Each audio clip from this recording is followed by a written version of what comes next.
Hi everybody, thank you so much for joining us today for our third rehearsal hall sessions. Before we begin, I would like to acknowledge that the Evergreen Cultural Center and the land where we are right now is part of the traditional, ancestral, and unceded territories of the Tsleil-waututh First Nations, which share territories with the Tsleil-waututh, Stolo, Squamish, Musqueam, Kikite, and Katsi. My name is Valentina Acevedo Montilla. My pronouns are she, her, hers, and I am the Performing Arts Assistant and Youth Engagement Coordinator here at the Evergreen. I would also like to thank the BC Touring Council for their support of this series, as well as BC Arts Council, the Province of BC, Canadian Heritage, and the City of Coquitlam for supporting live performances and art at the Evergreen. The rehearsal hall sessions are a series of 6 double-bill performances that showcase an incredible group of emerging creators that come from diverse visual and performing arts mediums, cultural backgrounds, and forms of expression. For each performance, I had the honor of curating the closing set and inviting each of those artists to curate the opening performance.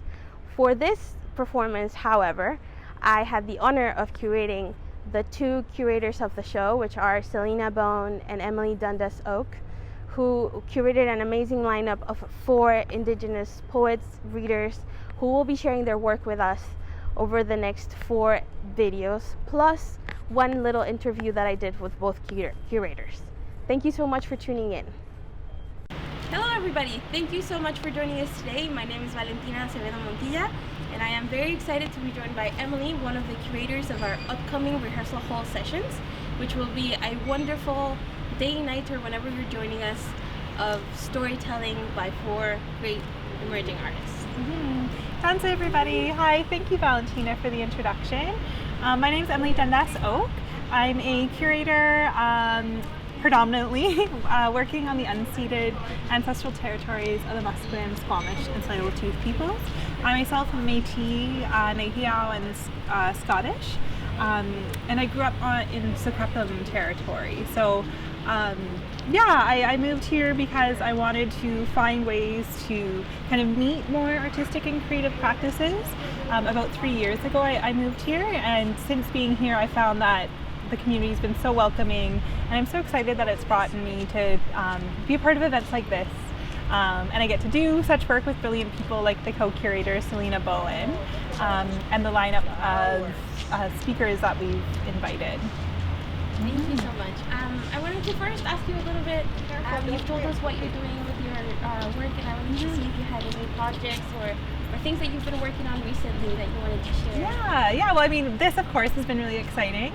But yes, I'm predominantly a curator, and so I work with Massey Arts, which is a not-for-profit initiative kind of started by Massey Books, which is an Indigenous-owned bookstore. And so we have a gallery space, and I've been happy to curate kind of monthly exhibitions through that. And with COVID, it's meant kind of rethinking the ways in which we bring kind of audiences face-to-face with writers and artists. And I'm also a part of the Indigenous Brilliance Organizing Collective, which is how I've met many of the brilliant poets and readers that are part of this event. So we're a collective that organizes, predominantly started with readings, but now we're going into performance and art and a little bit of everything, and we've actually get to edit a special issue of Room magazine dedicated entirely to brilliant Indigenous practices. So that's been very fun. I'm so excited that all these projects are really collaborative. I think it's such a joy to work with people collaboratively and to bring kind of all these different minds and ways of working together. That's awesome. Actually, the first time I got to see your work was at one of the Indigenous Oh, amazing! 2 years ago. Oh, amazing. Yeah, back when we could gather in person. Yeah, we've found other ways of bringing folks together, but I do daydream of the ways when we get to gather again in person, of course. Yeah, absolutely. I also wanted to ask you a little bit about your curation approach and how you brought together these 4 fantastic readers. You bet. Yeah, like a little bit about kind of my personal curating, or like how I came into curatorial studies was actually I was studying philosophy and visual arts, and of course, you know, through a Canadian university, it meant that the majority of the practices in my art studies and the majority of the philosophers that we were reading were of a certain background, aka like predominantly Western, white, and male. And I found that, you know, in these kind of lineages of thinking, there's a kind of an overlooking of what the body can hold and how the body can be not only just a source of like wisdom, but also kind of carry on like history and carry on knowledge in very concrete ways. And so I think philosophically, but instead of using like so much for myself language as the way to like translate these ideas, I find that the body often does that. And so for this event, SELINA and I were thinking of practices who, you know, brought us back to our bodies, especially at a time when we're all feeling kind of maybe distanced from our own selves in the physical worlds in many ways. So of course that meant that we had to bring Molly Cross-Blanchard as part of this. As you'll know from her reading, she centers very much on the body, and in a way that is joyful, but also very profound. And as well, many of the readers are folks that I've got to know through my work with Indigenous brilliance, such as Mackenzie Ground. I think that there is, many of us are homesick for places we haven't maybe necessarily been to, are maybe now, due to COVID-19 and the isolation that we're facing, like kind of wanting to travel elsewhere. And I think there's a kind of, the last times that I've heard Mackenzie speak, it was very almost cosmological, and I think that is, I think many of our own imaginations are opening up now as like kind of our day-to-day worlds have translated or shifted so much. And of course, we're both committed to emerging practices, so that meant that we wanted to bring in people that we know are so brilliant, but to share this platform with them, such as Brandy Bird. So, Absolutely. Well, I think that the other question that I wanted to ask you was about the poets themselves, so I think you share a little bit about that. If there's anything else you'd like to share, any projects that the poets might be working on recently? Oh, you bet. Yeah, I think the first thing that I want to say is both SELINA, the co-curator of this event, and Molly both have new books out. They both came out in the last like week and a half. And anybody who's been, you know, has an interest in Indigenous literatures has been really very, very excited for both these releases. So SELINA is a Nehiyaw poet, and her book deals a lot with the kind of like language and translation and kind of like speaking to oneself and to each other. And Molly's book is just, you know, described as raunchy and hilarious, but again, very very profound. So I think everybody should treat themselves to a copy of these books and consider buying from independent bookstores, because as someone who works for an independent bookstore, I see the ways in which purchasing directly from independent goes back to supporting the authors in the way that a big box store never could nor would be interested in. So yeah, go to your indies, pick these up. You'll love them. You'll fall in love. Thank you so much. I am so excited to see what the poets bring into the events, and I'm so honored to get to share this little platform with you all. Yeah, it's really a pleasure. So thank you, Valentina, for all of your organizing. It's just a joy to be able to be surrounded by these practices and to share them in this way. So thank you. Hi everybody, thank you so much for joining us for this very special session of our rehearsal hall sessions. I am joined here today by SELINA BOAN, one of the co-curators. My name is Valentina Montilla, my pronouns are she, her, hers, and we are here to talk about this amazing lineup of writers and poets that you brought together to the Evergreen. Kanse, thank you, Valentina. Yes, SELINA BOAN, my name is SELINA, my pronouns are she, her, and I'm so grateful to you for creating this space and inviting me to co-create with Emily Dundas Oak.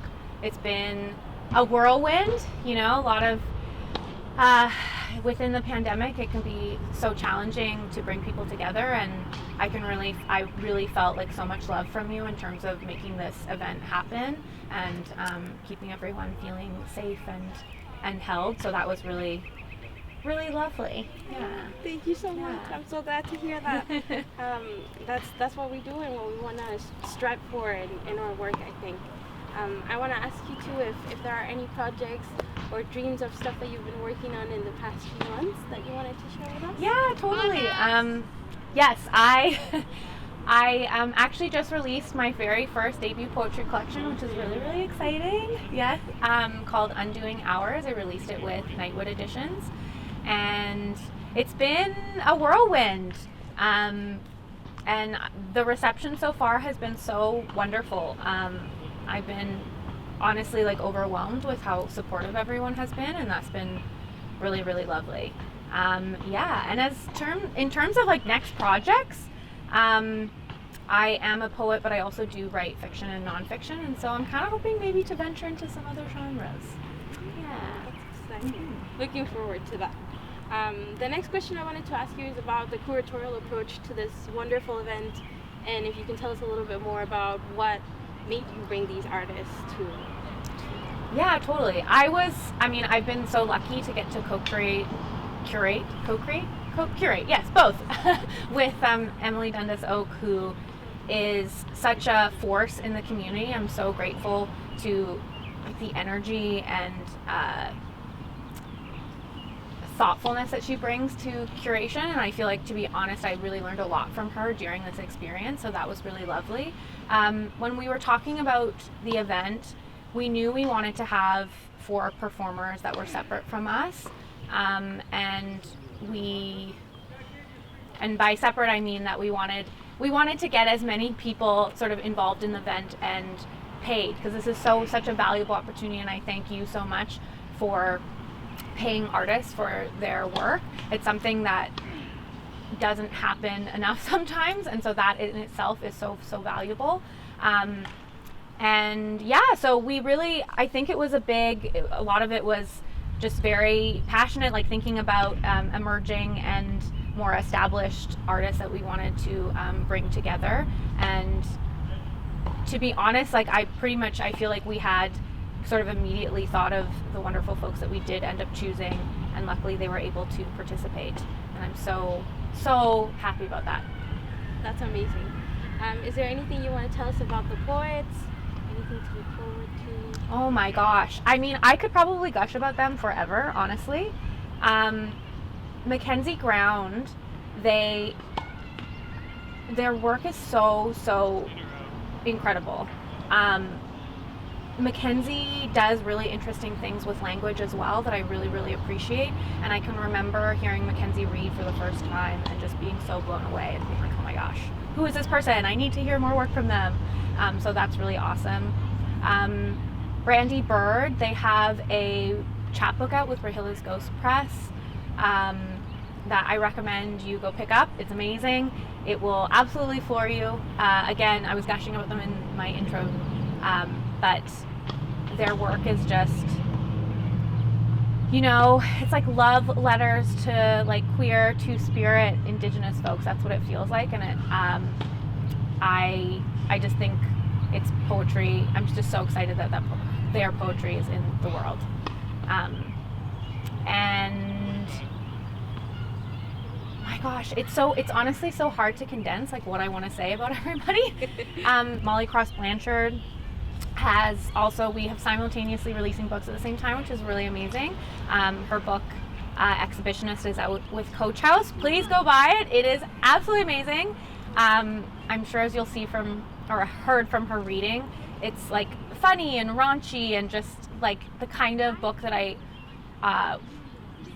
want to read now, and also would have been so special to read when I was like 20, and just like sort of fumbling through feelings of like shame and feeling awkward in my body and all those stuff. So can't say enough good things. I feel like I went on a big long ramble and I have so much more to say, but I get a bit nervous doing these things, so hopefully that captured just how much love I have for them. Yeah. That's amazing. Thank you so much for sharing that about the poets. I am really excited and thankful to have brought you to do this amazing curation for the event, and I'm really excited to hear the other poets perform. And one last thing I wanted to ask you is if you'd be willing and comfortable to share a poem from your new book with us? Yes, I can. My book is over there, but I will go grab it. This is one of my favorite poems from the book, and it feels perfect because we are quite literally under some dappled tree light. Have you ever fallen in love with the day? that senselessly beautiful way light filters through a forest, all gold body, all quiet sway. So soft on the inside you get drunk on it, pine cones hanging from your brain, a shelter from the teeth of animals, morning ice, love's shadow.